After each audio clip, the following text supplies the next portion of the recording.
নাগ পঞ্চমী ব্রত। হিন্দু শাস্ত্রে সাপেদের গুরুত্ব অসীম। ভগবান শিব গলায় সাপ ধারণ করেন। দেবী মা মনসার বাহন সাপ। ভগবান শ্রী বিষ্ণু ষষ্ঠ নাগা নামে পরিচিত একটি 6 মাথা বিশিষ্ট সাপের উপর বিশ্রাম নেন। সমুদ্র মন্থনের সময় দেবতা ও অসুরেরা সাপকে দড়ি হিসেবে ব্যবহার করেছিলেন। হিন্দু ধর্মের বিশ্বাস অনুযায়ী শেষ নাগের মাথায় বিশ্ব ভারসাম্যপূর্ণ। কালীয় নাগ যমুনার জল বিষাক্ত করেছিলেন এবং গোকুলবাসীদের ভয় দেখাচ্ছিলেন। শ্রাবণ মাসের পঞ্চমীর দিন ভগবান শ্রীকৃষ্ণ কালীয় নাগকে শাস্তি দিয়ে গোকুলবাসীদের রক্ষা করেছিলেন। কালীয় নাগ এবং তাঁর স্ত্রীরা ক্ষমা প্রার্থনা করলে ভগবান শ্রীকৃষ্ণ তাকে ক্ষমা করেছিলেন এবং তাকে আশীর্বাদ করে বলেছিলেন মর্তবাসীরা ভবিষ্যতে তাকে পুজো করবে। শ্রাবণ মাসের কৃষ্ণপক্ষের পঞ্চমী তিথিতে পালিত হয় নাগপঞ্চমী উৎসব। সারা দেশে এই ধর্মীয় উৎসব পালিত হলেও বাংলা, বিহার, উড়িষ্যা এবং রাজস্থানে শ্রাবণ মাসের কৃষ্ণপক্ষের পঞ্চমীর দিন বিশেষভাবে নাগপঞ্চমী ব্রত পালন করা হয়। এই দিন নাগ দেবতার বা অষ্টনাগের পুজো করা হয়। এই অষ্টনাগ হল অন্তত বাসুকী, পদ্মা, তক্ষক, কুলিক, কর্কট, শঙ্খপাল এবং মহাপদ্ম। সেই সঙ্গে দেবী মা মনসা এবং ভগবান শিবের আরাধনাও করা হয়। ঘর পরিষ্কার করে সর্পদেবতার মূর্তি বা ছবির সামনে দীপ জ্বালিয়ে চন্দন, ফুল, ধূপ, গঙ্গাজল দিয়ে পুজো করা হয়। সর্পদেবতাকে দুধ ও কলা নিবেদন করা হয়।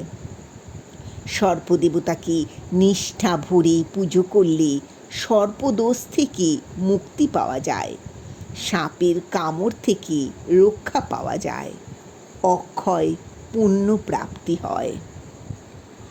অগ্নিপুরাণে বলা হয়েছে, শেষাদিনাং ফণিশানাং পঞ্চমাং পূজনং ভবেৎ, অর্থাৎ শেষ নাগ প্রভৃতি সর্পরাজের পূজা পঞ্চমী তিথিতেই করা বিধেয়।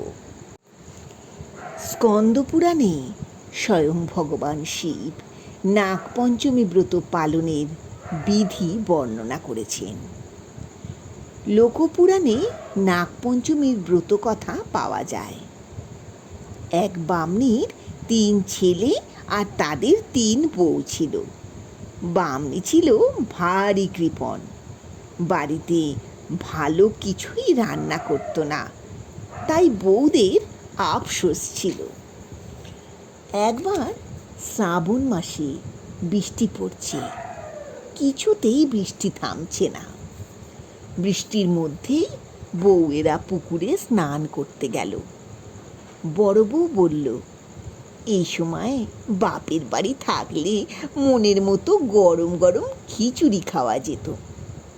মেজ বউ বলল, এখানে তো ইচ্ছে মতো খাওয়ার উপায় নেই, বাপের বাড়ি থাকলে গাওয়া ঘিয়ে লুচি ভেজে খেতে পারতাম। বাপের বাড়ির কথা উঠতেই ছোট বউয়ের চোখে জল ভরে গেল। তার বাপের বাড়ি বলতে কিছুই নেই। বাবা মা মারা গেছেন অনেক দিন আগে। 2 ভাই ছিল, তারাও বছর আগে সাপের কামড়ে মারা গেছে। ছোট বউ চোখ মুছে বলল, পুকুর থেকে শোল মাছ ধরে নিয়ে গিয়ে আজ তোমাদের গরম ভাত এবং শোল মাছের ঝোল খাওয়াবো। দুঃখ করো না। এই কথা শুনে বড় বউ এবং মেজ বউ খুব খুশি হলো। ছোট বউয়ের কথা শেষ হতে না হতেই দুখানা বড় শোল মাছ পুকুরের ধারে এসে খাবি খেতে আরম্ভ করলো। ছোট বউ সঙ্গে সঙ্গে তাদের ধরে নিয়ে এসে রান্নাঘরে ঝুড়ি চাপা দিয়ে রেখে দিল। তারপর বটি নিয়ে এসে যেই তাদের কাটতে যাবে তখন দেখল ঝুড়ি ভেতর শোল মাছের বদলে দুটো সাপ কিলবিল করছে। ছোট বউ খুব ভয় পেয়ে গেল। সাপ দুটি তাকে বলল, ভয় পেও না, পুকুর ঘাটে তোমাকে কাঁদতে দেখে মাছের রূপ ধরে তোমার কাছে এসেছি। সাপের কামড়ে তোমার ভাইরা মারা গেছে, তাদের তো তুমি আর ফিরে পাবে না। আজ থেকে আমরাই হব তোমার ভাই। তোমার বাপের বাড়ি না থাকার দুঃখ আমরা দূর করব। চলো দিদি, এখন আমাদের সাথে বাপের বাড়ি চলো। সাপ ভাইয়ের এমন সুন্দর কথায় ছোট বউ এক কথায় বাপের বাড়ি যেতে রাজি হয়ে গেল। নাগেদের বাড়ি ছিল স্বর্গে।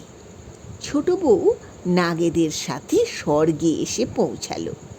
সেখানে মা মনসাকে দেখে ছোট বউ এর আনন্দের সীমা রইল না। মা মনসাকে ভক্তি ভরে প্রণাম করল। মা মনসা ছোট বউয়ের ভক্তি আর সাপেদের প্রতি ভালোবাসা দেখে ছোট বউকে নিজেদের কাছেই রেখে দিলেন। মা মনসা নিজে হাতে রান্না করেন। সেই রান্না ছোট বউ, সমস্ত নাগ এবং মা মনসা নিজে খান। এইভাবে সুখেই ছোট বউয়ের দিন কাটে। একদিন মা মনসা বলেন, আমি মর্তে পুজো নিতে যাচ্ছি, তোমরা ভালোভাবে থেকো। ছোট বউ বললে, মা তুমি চিন্তা করো না, আমি ভাইদের আগলে রাখব। একদিন ছোট বউ ভাবলে দুধ গরম করে ভাইদের দিলে তাদের ভালো লাগবে, তাই দুধ গরম করে ভাইদের খেতে দিলে। কিন্তু সেই গরম দুধ খেয়ে ভাইদের ঠোঁট মুখ পুড়ে গেল। ভাইরা রেগে গিয়ে ছোট বউকে কামড়ে দিয়ে মেরে ফেললে। এদিকে মা মনসা ফিরে এসে ছোট বউকে মরে পড়ে থাকতে দেখে নাগেদের জিজ্ঞেস করলে। তারপর সব জানতে পারলে। মা মনসা বললেন, তোমাদের দিদির কোনো দোষ নেই, সে তোমাদের ভালো খাওয়াবে বলেই দুধ গরম করে দিয়েছিল। দিদির ভালোবাসা তোমরা বুঝতে পারলে না। সাপ ভাইরা নিজেদের ভুল বুঝতে পেরে খুবই দুঃখিত হলো এবং দিদিকে বাঁচিয়ে তোলার জন্যে মা মনসার কাছে কাকুতি মিনতি করতে লাগলো। মা মনসা তখন ছোট বউকে বাঁচিয়ে তুললেন। প্রচুর ধন সম্পত্তি দিয়ে ছোট বউকে তার শ্বশুরবাড়িতে রেখে এলেন। মা মনসার কৃপায় ছোট বউয়ের সোনার সংসার হলো, সুন্দর ছেলে মেয়ে হলো। সাপ ভাইদের সঙ্গে খুবই ভালো সম্পর্ক নিয়ে জীবন কাটাতে লাগলো। ছোট বউ যেদিন নতুন জীবন ফিরে পেল সেই দিনটা ছিল শ্রাবণ মাসের কৃষ্ণ পঞ্চমী তিথি। ছোট বউ মর্তে ফিরে ঘটা করে মা মনসার পুজো করল। নাগ ভাইদের বন্দনা করে নাগ পঞ্চমীর ব্রত শুরু করল। সেই থেকে নাগ পঞ্চমীর ব্রত মর্তলোকে ঘরে ঘরে ছড়িয়ে পড়ল।